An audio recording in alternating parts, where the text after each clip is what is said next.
Hello, I'm Amelia Singer, an international wine communicator, educator, and television presenter. Now, white, red, and rosé wines are all made from the fermented grape juice. But how do they get to be in these distinct colors? The color of your wine comes from the skin of the grape, because the juice itself is actually colorless. And if you want to test it out for yourself, why not try squeezing or peeling a black grape and take a look at the juice inside? So, to make red wines red and rosé wines rosé, the wine must be made from black-skinned grapes. These skins must be left in contact with the juice during winemaking. If the juice is extracted and the skins are removed straight away, it's actually possible to make white wine from black grapes. Champagne is a famous example of a wine made like this. In practice, though, almost all white wines are made from white-skinned grapes. When grapes arrive at the winery after the harvest, any stalks are usually removed, and the grapes are crushed open to break the skins and release the sugary, colorless juice.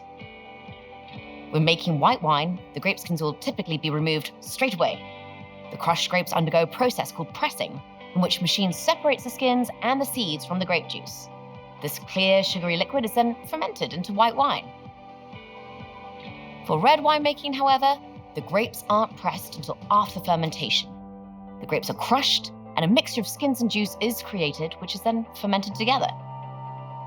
During fermentation, color is extracted from the skins, along with tannin, a compound responsible for that grippy, mouth-drying sensation you get when you taste a red wine. During fermentation, the winemaker can influence, though, how much color and how much of that grippy tannin is extracted from the skins. It's a little like when you brew a cup of tea.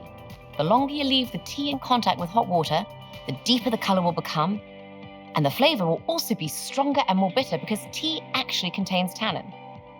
Similarly, during fermentation, both temperature and time play a role in determining how deeply colored and tannic that wine becomes. The grape variety used also influences the final color of the wine. Thinner-skinned varieties like Pinot Noir simply have less color and tannin to give to the wine, while the thick-skinned Cabernet Sauvignon grape can create deep-colored, punchy wines with plenty of mouth-gripping tannin.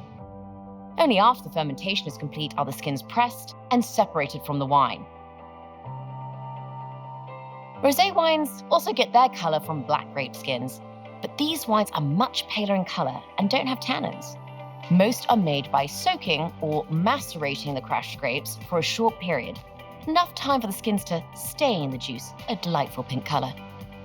The winemaker will be careful, though, not to soak the grapes for too long, otherwise it might turn into a red wine.